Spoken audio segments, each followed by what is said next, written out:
I'd like to share a true horror story that happened to me. A seemingly ordinary, nightmarish pizza delivery. It was a stormy Friday evening, the kind where rain fell in sheets and the wind howled like a banshee. I was home alone, too tired to cook and craving a cheesy pepperoni delight. So, I did what any sensible person would do. I ordered a pizza. I picked up my phone and called Tony's Pizzeria, a place I'd ordered from countless times before. The operator was her usual cheery self as I placed an order for a large pepperoni pizza. She told me it would take about 45 minutes, and I settled into the couch to wait. As time inched by, the rain outside showed no signs of letting up. My stomach growled in anticipation, and I kept glancing at the clock, my patience wearing thin. After what felt like an eternity, I called the pizzeria to ask about my order. The same operator answered, and she assured me that the pizza was on its way and would be there soon. Her tone was casual, as though my hunger and frustration were of no concern. Another half hour passed, and I called again. This time, a different voice answered, and they sounded more rushed, offering a similar explanation. They were slammed with orders, but my pizza would be with me shortly. I couldn't help but feel a creeping sense of unease. The storm outside mirrored my growing frustration. At long last, after nearly 2 hours, I heard the unmistakable sound of a car pulling into my driveway. I eagerly opened the door, anticipating a cheesy slice of heaven. But what I found on the doorstep was not the steaming, delectable pizza I had been waiting for. A delivery driver stood there, soaked from the relentless rain. His face was pale, and his eyes seemed to avoid mine. He handed me a pizza box with trembling hands, and I noticed that it was ice cold, like it had been sitting in the freezer. As I took the box from him, I couldn't help but ask, "What took you so long?" The driver hesitated before finally muttering, "You wouldn't believe what happened." Then he darted back to his car and sped away before I could say anything else. I brought the pizza incident, wondering about the bizarre behavior of the delivery guy. My curiosity got the best of me, and I opened the box. The sight that met my eyes was like something out of a nightmare. Instead of a pepperoni pizza, the box contained a disheveled, blood-soaked doll, its lifeless eyes staring back at me. I recoiled in horror, my heart pounding as I dropped the box to the floor. I couldn't comprehend what I was seeing. It was a grotesque and inexplicable scene. I reached for my phone to call the pizzeria, but then I noticed a handwritten note hidden beneath the doll's lifeless hand. The note read, "You're next." My mind raced, and a deep sense of dread washed over me. I couldn't rationalize this bizarre and terrifying situation. I called the pizzeria immediately, demanding an explanation. But the response I received chilled me to the bone. The operator on the other end claimed to have no knowledge of the delivery I described. She insisted that no driver had been dispatched to my address, and she had no record of my order. It was as though the entire ordeal had been erased from existence. Fear gripped me as I realized that something was terribly wrong.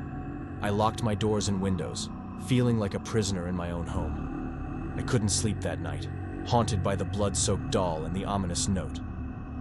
The following morning, I contacted the police, who were equally puzzled by the situation. They launched an investigation but found no leads, no connection to any known criminal activity. The doll and the message remained a chilling mystery. To this day, I can't forget that pizza delivery gone terribly wrong. The fear of the unknown, the inexplicable doll, and the haunting message still haunt my dreams. It's a true horror story that has left me forever changed, a reminder that even the most routine events can turn into a nightmarish ordeal, and that some mysteries may never be solved.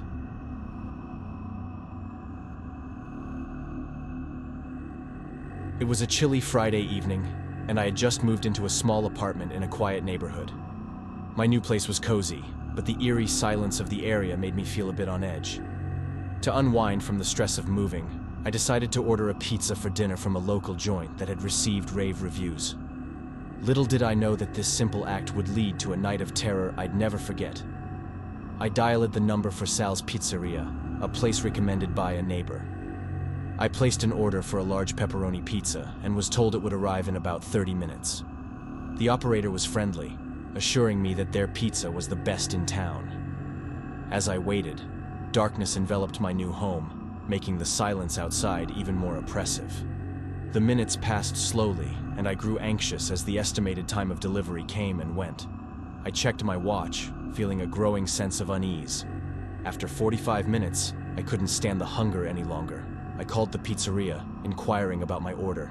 The voice on the other end was apologetic, explaining that they were swamped with orders and my pizza would be on its way shortly. I sighed in frustration, thinking that a little more patience was all I needed. Another half hour passed, and my stomach was growling loudly. I decided to call again, my irritation mounting. This time, the voice on the other end was harried, promising that my pizza was on its way. My impatience reached its limit, and I returned to pacing my apartment, cursing my growling belly. Finally, after a total of 2 hours, a knock on the door signaled the arrival of my long-awaited pizza. I rushed to the door, ready to receive my meal, but my relief was short-lived. When I opened the door, I was greeted by a peculiar and unsettling sight. The delivery driver stood on my doorstep, but he was disheveled and had a distant, haunted look in his eyes. He handed me the pizza box with trembling hands, whispering, "You have to take it." Confused and concerned, I took the box and noticed something strange. On the bottom, written in a shaky, barely legible handwriting, were the words, "They're watching." My heart raced as I opened the box to find a pizza covered in a strange, unidentifiable substance. Before I could react, the delivery driver turned and walked away, disappearing into the night. I called after him, but he didn't respond. I was left standing in my doorway, trembling with fear and confusion. I couldn't bring myself to eat the pizza, fearing what might be in that mysterious substance. I later disposed of it, and that night, I couldn't sleep, haunted by the cryptic message and the driver's unsettling behavior. The incident left me deeply unsettled, and I couldn't shake the feeling that something sinister had happened that night. My new apartment, once a place of promise, had become a source of dread. The innocent act of ordering a pizza had thrust me into a world of mystery and terror, and the cryptic message on that box would continue to torment my thoughts.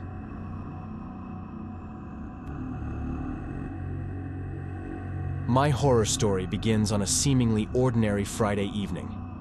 After a long week at work, I decided to treat myself by ordering a pizza for dinner.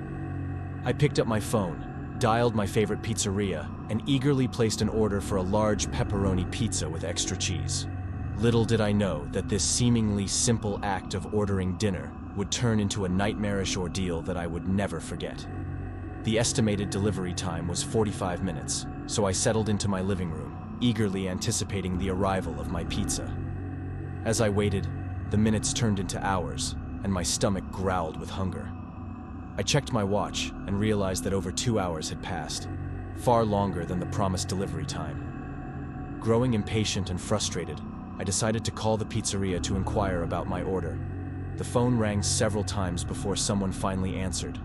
A tired voice on the other end mumbled an apology and explained that they were experiencing a busy night with a shortage of delivery drivers. They assured me that my pizza would be on its way shortly. Relieved that my dinner was still coming, I settled back into my couch and waited.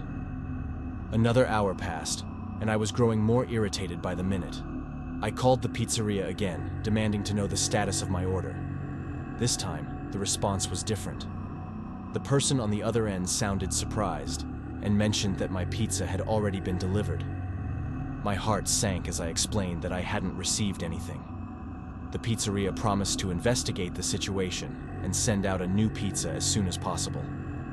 I tried to be patient, but my hunger and frustration were becoming overwhelming. It was well past midnight when I heard a knock on the door. I rushed to answer, assuming that my pizza had finally arrived. But when I swung the door open, I was greeted by a sight that made my blood run cold. Standing on my doorstep was a delivery driver, but he looked disheveled and had a vacant, distant expression in his eyes. He handed me a pizza box without saying a word, and I noticed that it was cold to the touch. My heart sank as I realized this was the original pizza I had ordered, now hours old and undoubtedly inedible. I asked the driver what had happened and why he took so long, but he just stared at me, unresponsive. As I examined the pizza, I noticed something unsettling.